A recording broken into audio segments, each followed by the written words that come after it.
tarde a todos. Boa tarde. Vou tentar ser bastante breve aqui na minha exposição, até porque a minha questão é muito menos polêmica do que os outros temas que me antecederam. Eu vou falar especificamente sobre o juízo de retratação no recurso ordinário. E o juízo de retratação no recurso ordinário é uma exceção ao princípio da inalterabilidade da sentença.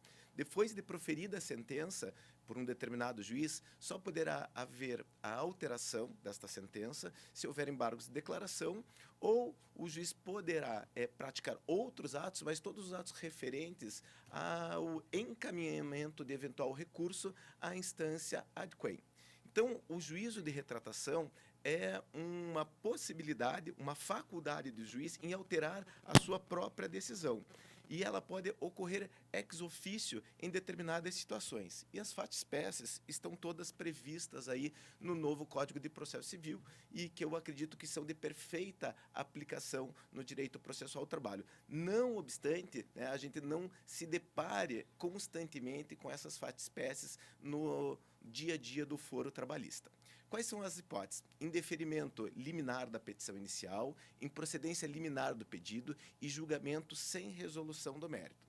Vou falar aqui rapidamente, né? Vou tentar apressar aqui a minha fala, para a gente só verificar algumas características de cada um destes incidentes. No primeiro item, me perdoem, mas faltou lá indeferimento inicial da petição inicial.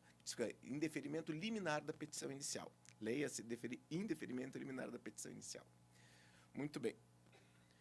Aí nós temos o artigo 331, que fala do indeferimento da petição inicial, e vamos ver ali só o caput, que diz o seguinte, que indeferida a petição inicial, o autor poderá apelar facultando ao juiz, sendo facultado ao juiz, no prazo de 5 dias, retratar-se. Muito bem. Essa figura aí do indeferimento da petição inicial, o indeferimento liminar da petição inicial, é uma raridade no direito processual do trabalho. Por quê? Porque, via de regra, o juiz só toma contato com a petição inicial no momento da audiência. No entanto, a gente verifica que tem crescido uma análise prévia, tem crescido o hábito, tem a prática de se verificar a petição inicial pelo juiz, de verificação da petição inicial pelo juiz antes da designação da audiência, para melhor adequação da pauta, para verificar se existe algum pedido de tutela de urgência, enfim. Então, a gente observa que hoje os juízes começam a ter um contato maior com a petição inicial antes da audiência. Evidentemente que se o juiz verificar que existe um vício, ele pode indeferir a petição inicial. Só que o indeferimento da petição inicial no processo de trabalho é exceção. Existe até aí um princípio, né, do princípio do não indeferimento da petição inicial, o princípio da não inépcia da petição inicial. Então, a gente observa que o juiz do trabalho sempre tenta aproveitar ao máximo a peça de ingresso. E, inclusive, né, ele só irá extinguir a petição inicial sem resolução do mérito, através do seu indeferimento, mediante uma determinação de saneamento desse vício. Somente se esse vício não for saneado é que daí o juiz irá extinguir o processo através do indeferimento da petição inicial. E observem que, neste caso aqui, nessa fatispécie, nós estamos tratando de uma relação linear processual. Não é aquela clássica triangulação entre juiz, reclamante e reclamado, né? O indeferimento da petição inicial a que eu me refiro aqui é um indeferimento liminar, antes da notificação do reclamado, antes da citação do réu. E isso, como eu disse, se trata de uma raridade. Por quê? Por conta da necessidade do juiz aproveitar ao máximo a petição inicial. Inclusive, nós temos a súmula 263 do TST, que trata dessa questão, e ela já está adaptada aí ao Código de Processo Civil. Tá? Então, ela diz o seguinte, né, que a necessidade de, antes do juiz extinguir a petição inicial, indeferir a petição inicial, ele deve determinar o seu saneamento. Somente se isso não for realizado, é que isto poderá acontecer. E observem aí que a súmula ela já está adequada, inclusive quanto ao prazo. No CPC anterior, que eu denomino aí do CPC do meu tempo, o prazo para regularização, né, para a emenda da petição inicial era de 10 dias e agora é de 15 dias. Bom, visto isso, vamos tratar talvez com a questão mais polêmica aí, porque envolve precedentes, né? Também há a possibilidade do juiz reconsiderar uma decisão que extingue o processo quando ele pode reconsiderar uma decisão que extingue liminarmente o processo quando ela for contrária aos precedentes e também quando for possível aplicar a prescrição ou a decadência. Falar da prescrição aqui, a gente sabe aí que existe bastante polêmica a declaração da prescrição de ofício no direito processual do trabalho por conta dos princípios protetivos do direito do trabalho, né? A decadência, né, ela pode ser aplicada de ofício. Então, nessas decisões que declaram eventualmente a prescrição ou a decadência, há possibilidade de se recorrer e o juiz retratar acerca daquela decisão. Mas vamos trabalhar aqui com os precedentes, que são o mais interessante aí do artigo e realmente representam uma novidade para o direito processual do trabalho. Então, o que diz o artigo 332? Nas causas que dispensam fase instrutória, ou seja, aquelas que independem de prova ou que a prova já está pré-constituída, o juiz, independentemente da citação do réu, novamente aquela relação linear, né, processual entre juiz e reclamante, julgará liminarmente improcedente o pedido que contrariar. E aí temos os precedentes que se encontram listados. A gente pode observar que aí o artigo do CPC ele se refere à estrutura da Justiça Comum e da Justiça Federal e não se refere à Justiça do Trabalho. Então, há uma necessidade de adaptação do artigo 332 do CPC à realidade do processo do trabalho. E aqui tem um quadrinho comparativo. Então, quando no processo comum se fala em súmula do STF e do STJ, temos que falar em súmula do STF, do TST e das OJs do TST, já que as OJs, né, também compõem o que eu denomino de jurisprudência stricto sensu. Daí, quando se lê acórdão do STF e do STJ em julgamento de recursos repetitivos, nós temos que ler acórdão do STF e do TST proferido em julgamento de recursos repetitivos. Aqui, recursos repetitivos, como já mencionado pelo professor Dalegrave, nós temos uma regrinha ali para recurso repetitivo do recurso de revista, inclusive anterior ao advento do novo CPC. Depois temos a questão onde se lê entendimento firmado em incidente de resolução de demandas repetitivas ou assunção de competência, não há necessidade de se fazer nenhuma adaptação. Até agora, né, já falamos aqui sobre precedentes, mas não houve um esclarecimento, ninguém abordou a questão do que vem a ser a assunção de competência. E a assunção de competência nada mais é do que a possibilidade de um determinado tribunal eleger uma matéria de interesse social para a elaboração de um precedente, sem que haja necessidade de repetição. A necessidade única e exclusiva de haver transcendência na matéria, de haver interesse social. Aí, novamente, nós estamos trabalhando com um conceito aberto e, evidentemente, caberá ao próprio tribunal analisar se há ou não esse interesse social relevante. Muito bem. E depois temos aí, quando se lê súmula do TJ sobre direito local, temos que ler súmula do TRT sobre direito local. Mas o direito local nós temos que conhecer também das fontes específicas do direito do trabalho, né? Quando se fala em direito local no direito do trabalho, nós vamos estar falando da legislação estadual, municipal, mas também do regulamento de empresa, de aplicação obrigatória ao contrato de trabalho, vamos estar falando das convenções coletivas e dos acordos coletivos de trabalho. Mas aqui eu gostaria de fazer uma provocação a vocês. E por quê?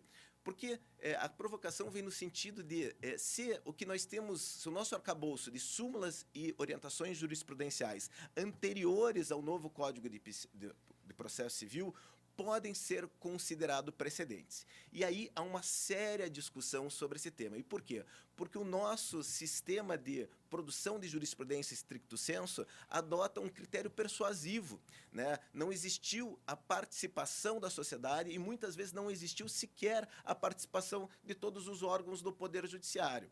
O Tribunal Superior do Trabalho, ele se reúne uma vez ao ano e elabora sua jurisprudência e toda vez os jurisdicionados, e acredito que o próprio juiz se surpreenda com as decisões do Tribunal Superior do Trabalho.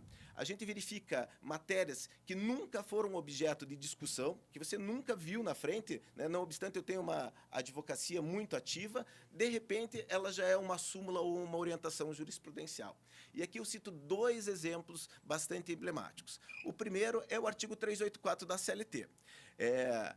antes, né, daquela decisão do ministro Dias Toffoli, lá em repercussão geral, não se pedia, não se discutia a revogação ou não do artigo 384 da CLT, aquele intervalo lá antes do início da prorrogação da jornada para o trabalho da mulher. Nem o professor Valdir Perrini, que espreme com boa técnica a CLT para fazer as suas petições iniciais, fazia esse pedido. E a outra situação é uma que me surpreende muito, é a orientação 394, que fala lá do bis in idem, das diferenças do repouso semanal nas demais parcelas de natureza salarial. Eu, em 25 anos de advocacia, nunca havia falado que havia bis in idem acerca desses reflexos, né? E por que isso? Porque, do meu ponto de vista, não há. Mas, de repente, existe uma orientação jurisprudencial que diz bis in idem. Obviamente que eu estou pedindo a aplicação dela em todas as defesas que eu faço lá no escritório, mas não existe bis in idem. Inclusive, lá quando eu dava aula de prática na PUC, a gente explicava, tem alguns alunos ali, já vi que tem alguns ou vários alunos aqui, a gente fazia lá, mostrando que não havia bis in idem, puxava as setinhas para todo o lado do quadro negro, enfim, a gente demonstrava a ausência de bis in idem. Então, a gente tem que verificar que esses nossa jurisprudência stricto sensu, ela não foi formulada de uma forma democrática, né? O professor Delegrave aqui falou, por exemplo, do Instituto da Amicus Curiae, né? Também falou das audiências públicas, né? A maior parte da nossa jurisprudência stricto sensu certamente não observou esses elementos democráticos e elas não se encontram conforme o novo Código de Processo Civil. E, inclusive, né, na semana passada eu estive lá com a doutora Lorena no 2º Fórum Nacional de Processo do Trabalho. Um dos enunciados que foi aprovado foi o seguinte, né? As súmulas do Supremo Tribunal Federal e do Tribunal Superior do Trabalho anteriores ao início da vigência do novo CPC não se inserem dentro do conceito de precedente estabelecido pelo artigo 927 do CPC, aprovado por maioria, um resultado de 76% a favor da aprovação. Então, a gente vê aqui que essa discussão ela vai existir. Se esses precedentes anteriores, né, chamando aqui de precedentes entre aspas, realmente são precedentes. Tá? Então, aí, vamos discutir se haverá aí realmente uma discussão obrigatória ou não. E é evidente ali, quando se fala em súmula do STF, não se está se falando da súmula vinculante. E aí, caríssimos, partindo já para o final, né, aí nós temos a questão referente à terceira hipótese, que é o juiz não resolverá o mérito da causa, né, melhor dizendo, desculpe. A terceira hipótese é quando o juiz indeferir, julgar sem resolução do mérito. Também a possibilidade do juízo de retratação. E o juízo de retratação consta lá no parágrafo 7º. Interposta a apelação, em qualquer dos casos que tratam os incisos desse artigo, o juiz terá 5 dias para retratar-se. Né? Aí, evidentemente, né, extinto o processo sem resolução do mérito, recebido o recurso, o juiz, de ofício, deve verificar essa possibilidade de retratação, independentemente do requerimento da parte. E daí, para a gente falar um pouquinho só do procedimento, já estou partindo para o final, vamos só verificar as 3 hipóteses. Então, indeferimento liminar da petição inicial, improcedência liminar do pedido e julgamento sem resolução do mérito. Quais são os requisitos para ser possível essa retratação do juiz que proferiu qualquer uma dessas decisões? A primeira delas é existir o recurso, né? Um recurso impugnando aquela decisão. A segunda é que esse recurso seja conhecido. Tá? Se o recurso for conhecido, haverá essa possibilidade de retratação. Só um minutinho que eu estou um pouquinho perdido aqui. Tá.